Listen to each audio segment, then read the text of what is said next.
ప్రాణప్రియుడైన దేవునికి మహిమ కలుగునుగాక. ప్రియ స్నేహితులందరికీ దివ్య వాక్యోదయం. ఈనాటి పాఠ్యభాగము లూకా 9:24. తన ప్రాణమును రక్షించుకొనగోరువాడు దానిని పోగొట్టుకొనును, నా నిమిత్తమై తన ప్రాణమును పోగొట్టుకునివాడు దానిని రక్షించుకొనును. యేసుక్రీస్తు ప్రభువారు ఇక్కడ గొప్ప సత్యాన్ని మనకు చెప్తూ ఉన్నారు. బైబిల్ గ్రంథంలో ఉన్నటువంటి సూత్రాలు లోకంలో ఉన్న సూత్రాలకు చాలా వ్యతిరేకంగా ఉంటాయి. మారు మనసు పొందిన తరువాత సంపూర్తిగా అభివృద్ధి అయిన జీవితమే కొండ మీద ప్రసంగం యొక్క సారాంశము. నీ అనుభవంలోనికి రానయ్యున్న విషయాలను యేసు ప్రభువారు ఎలా ఆ ప్రసంగంలో చెప్పగలిగారో అది చాలా ఆశ్చర్యాన్ని కలిగిస్తూ ఉంది. దురదృష్టవశాత్తు మనము దాని ఫలాన్ని చూడడం లేదు.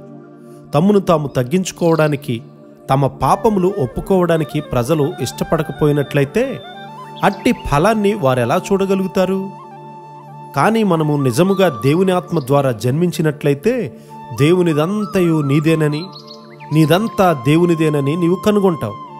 దేవుడు నీ యందును, నీవు దేవుని యందును ఉంటారు. మీ శరీరము దేవుని ఆత్మకు ఆలయమై ఉన్నదని మీరు ఎరుగరా? మీరు మీ సొత్తు కారు, విలువ పెట్టి కొనబడిన వారు అని లేఖనము మనతో సూటిగా మాట్లాడుతూ ఉంది. 1 కొరింథీ 6:19. నీ శరీరము నీది కాదన్న సంగతి నీవెరుగుదువా? నీవు దేవునిని ఆరాధించడానికి వెళ్ళినప్పుడు నీ శరీరాన్ని ఎలా కాచుకొనవలసి ఉన్నదో నీవు ఎరిగి ఉండాలి. నీ ముఖము నీది కాదు. నీ ముఖము దేవునికి అంగీకారంగా ఉందా? దేవుని వాక్యముతో నీ హృదయాన్ని శుద్ధీకరించుకున్నప్పుడు నీ ముఖంలోకి పరలోకపు సౌందర్యం వస్తుంది. నీవు నీ సొత్తు కాదు. ఆ ఇల్లు నీదని తలుస్తూ ఉన్నావు. కాదు, అది నీది కాదు. నీవు దానిని దేవుని మహిమ కొరకు ఎంతగా వాడుతున్నావో అంత మెట్టుకు అది నీదై ఉంది. నీవు ఇంటిని కట్టుకున్నావు గాని దానిని చాలా కాలం నుండి ఆక్రమించుకోలేకపోతూ ఉన్నావు. ఎందుకంటే అది నీ స్వంతమైనదని తలుస్తూ ఉన్నావు. ఇప్పుడు నీ దాసుని సంతతి నిత్యము నీ సన్నిధిని ఉండునట్లుగా దానిని ఆశీర్వదింపననుగ్రహించుచున్నావు.